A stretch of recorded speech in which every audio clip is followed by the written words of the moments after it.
এই মুহূর্তে পাওয়া আপডেট বাংলা সংবাদে আপনাদেরকে স্বাগত। শুরুতে জানাবো সংবাদ শিরোনাম। আওয়ামী লীগের সেই ভয়ঙ্কর প্রত্যাবর্তন ফেব্রুয়ারি আগেই, তবে সারা দেশে নৌকার মিছিল শুরু হতে যাচ্ছে, কাঁপছে বিরোধী শিবিরে। বিস্তারিত প্রতিবেদনে জানাবো কাদের গ্রিন সিগন্যালে এগোচ্ছে সবথেকে প্রাচীনতম এই দল আওয়ামী লীগ।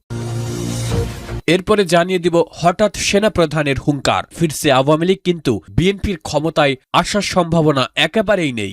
কি এমন গোপন তথ্য দিলেন তিনি। আরও জানিয়ে দিব অন্তর্বর্তী সরকারের মুক্তিযুদ্ধ বিরোধী মব অভিযান এর অংশ হিসেবে আখ্যায়িত করেছে জাসদ। এবং সবশেষে নির্বাচনে জাতীয় পার্টি জেপি ও এনডিএ প্রার্থীদের প্রার্থিতা কেন বাতিল নয়, হাইকোর্টের রুল জারি। শুনছিলেন সংবাদ শিরোনামগুলি, এবারে বিস্তারিত। বাংলাদেশের রাজনীতিতে কি তবে 5ই অগাস্টের উল্টো রথ যাত্রা শুরু হতে যাচ্ছে? লন্ডন থেকে আসা সর্বশেষ খবরগুলো অন্তত সেই ইঙ্গিতই দিচ্ছে। 12 ফেব্রুয়ারির নির্বাচনকে প্রহসন আখ্যা দিয়ে যে আওয়ামী লীগ গত কয়েক মাসে আত্মগোপনে ছিল, তারা এখন এক ভয়ঙ্কর প্রত্যাবর্তনের জন্য প্রস্তুত। তৃণমূল সূত্রগুলো দাবি করছে জননেত্রী শেখ হাসিনার বিশেষ নির্দেশনায় ফেব্রুয়ারির প্রথম সপ্তাহ থেকেই দেশের প্রতিটি জেলা ও উপজেলায় আবারও নৌকা স্লোগান নিয়ে রাজপথে নামার প্রস্তুতি নিচ্ছে লাখ লাখ নেতাকর্মী। আন্তর্জাতিক চাপের মুখে ডক্টর ইউনূসের সরকার কি তবে নৌকার মিছিলকে পথ করে দিতে বাধ্য হচ্ছে? আওয়ামী লীগের ফেরার খবরে সবথেকে বেশি আতঙ্ক ছড়িয়েছে বিরোধী শিবিরে, বিশেষ করে বিএনপি ও জামায়াত, যারা গতকালও ইসিতে গিয়ে একে অপরের বিরুদ্ধে নালিশ করছিল। তারা এখন নৌকার এই ভয়ঙ্কর প্রত্যাবর্তন ঠেকানোর জন্য মরিয়া। এনসিপির সমন্বয়করা যারা কোটি কোটি টাকার ভাগাভাগি নিয়ে ব্যস্ত ছিলেন, তাদের পায়ের নিচেও এখন মাটি নেই। রাজনৈতিক বিশ্লেষকেরা বলছেন, যদি এইবার নৌকার সমর্থকরা রাজপথে নেমে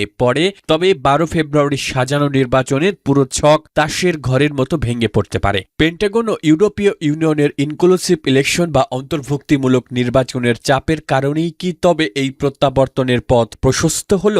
কেন এই প্রত্যাবর্তনকে ভয়ঙ্কর বলা হচ্ছে? কারণ আওয়ামী লীগ এখন আর কেবল আত্মরক্ষাই নেই, তারা এখন হারানো ক্ষমতা ও ভোটাধিকার পুনরুদ্ধারের মরণপণ যুদ্ধে নামার সংকেত দিচ্ছে। যদি ফেব্রুয়ারিতে সত্যি নৌকার মিছিল শুরু হয়, তবে বর্তমান সরকার কি পারবে তা দমন করতে, নাকি আন্তর্জাতিক মহলের কাছে নিজেদের গণতান্ত্রিক প্রমাণ করতে আওয়ামী লীগকে মাঠে ছাড় দিতে হবে? দাবার চাল শেষ মুহূর্তে উল্টে যাচ্ছে। ফেব্রুয়ারি মাস কি তবে বাংলাদেশের রাজনীতিতে এক ঐতিহাসিক কামব্যাকের সাক্ষী হতে যাচ্ছে? ঘুরে যাচ্ছে খেলা।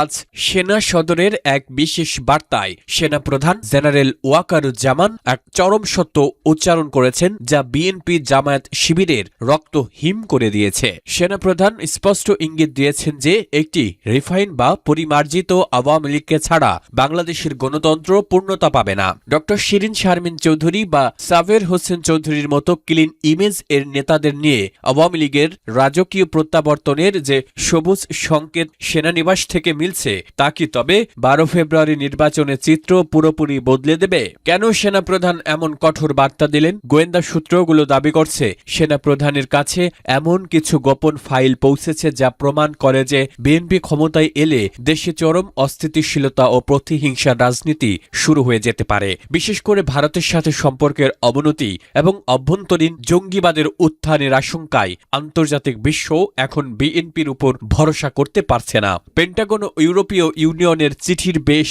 রেশ ধরে সেনাপ্রধানের এই অবস্থান প্রমাণ করেছে যে ক্ষমতার মসনদ বিএনপির জন্য আর ততটা মসৃণ নয়। তবে কি তারেক রহমানের ফেরা আবারও অনিশ্চিত হয়ে গেল?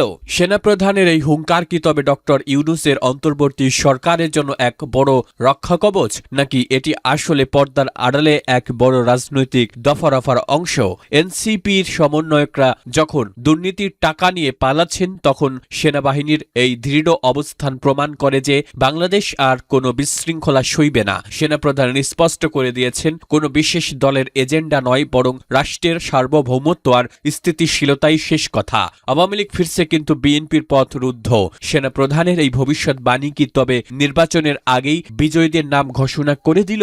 আপনি কি মনে করেন? সেনাবাহিনীর এই সরাসরি রাজনৈতিক হস্তক্ষেপ কি ঠিক? কমেন্টে আপনার সাহসী মতামত জানান।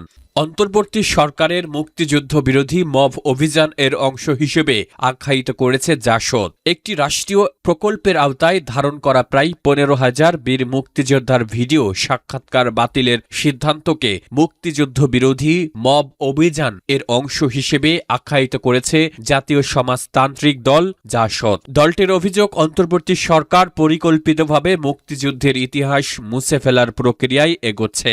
বৃহস্পতিবার জাসদের কেন্দ্রীয় কার্যকরী কমিটির পক্ষ থেকে দেওয়া এক বিবৃতিতে বলা হয়, মুক্তিযুদ্ধ বিষয়ক মন্ত্রণালয়ের এই সিদ্ধান্ত শুধু প্রশাসনিক নয়, বরং এটি একটি আদর্শিক ও রাজনৈতিক পদক্ষেপ। জাসদের ভাষ্য অনুযায়ী সরকার দায়িত্ব নেওয়ার পর থেকেই মুক্তিযুদ্ধের ইতিহাস, স্মৃতি ও মূল্যবোধকে আঘাত করার একটি ধারাবাহিক মব অভিযান পরিচালনা করছে, যার সর্বশেষ উদাহরণ এই ভিডিও সাক্ষাৎকার বাতিলের উদ্যোগ। বিবৃতিতে আরো বলা হয়, জীবিত বীর মুক্তিযোদ্ধাদের স্মৃতিচারণা, সংরক্ষণ কেবল একটি প্রকল্প নয়, এটি জাতির ইতিহাস রক্ষার একটি মৌলিক দায়িত্ব।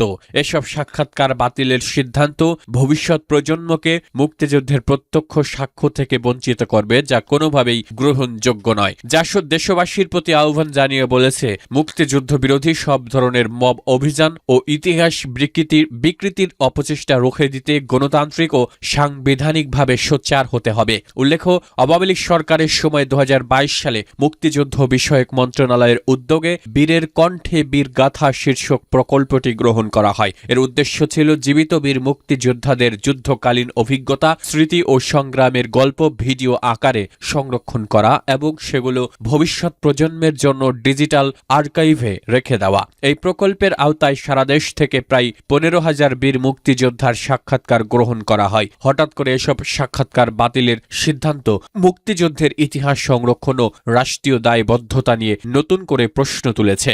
নির্বাচনে জাতীয় পার্টি জেপি ও এনডিএফ প্রার্থীদের প্রার্থিতা কেন বাতিল নয়, হাইকোর্টের রুল জারি। আসন্ন ত্রয়োদশ জাতীয় সংসদ নির্বাচনে জাতীয় পার্টির একাংশ এবং জেপির প্রধান আনোয়ার হোসেন মঞ্জুর নেতৃত্বাধীন জাতীয় গণতান্ত্রিক ফ্রন্টের প্রার্থীদের প্রার্থিতা কেন অবৈধ ঘোষণা করা হবে না তা জানতে চেয়ে সংশ্লিষ্টদের প্রতি রুল জারি করেছেন হাইকোর্ট। রোববার বিচারপতি রাজিক আল জলিলের নেতৃত্বাধীন হাইকোর্ট বেঞ্চ এক রিট আবেদনের প্রেক্ষিতে এ রুল জারি করেন। আদালতে রিটের পক্ষে শুনানি করেন ব্যারিস্টার এএসএম শাহরিয়ার কবির। এর আগে গত সপ্তাহে দায়ের করা রিটে জাতীয় সংসদ নির্বাচনে জাতীয় পার্টির আনিসুল ইসলাম মাহমুদ এবং জেপির চেয়ারম্যান আনোয়ার হোসেন মঞ্জুরের নেতৃত্বাধীন জাতীয় গণতান্ত্রিক ফ্রন্টের প্রার্থীদের নির্বাচনে অংশগ্রহণ থেকে বিরত রাখার নির্দেশনা চাওয়া হয়। রিটটি করেন জুলাই দাঙ্গায় অংশগ্রহণকারী ভোলার বাসিন্দা আব্দুল্লাহ আল মাহমুদ। রিট আবেদনে বিবাদী করা হয়েছে আইন সচিব, স্বরাষ্ট্র সচিব, মন্ত্রিপরিষদ সচিব, প্রধান নির্বাচন কমিশনার এবং নির্বাচন কমিশন সচিবকে।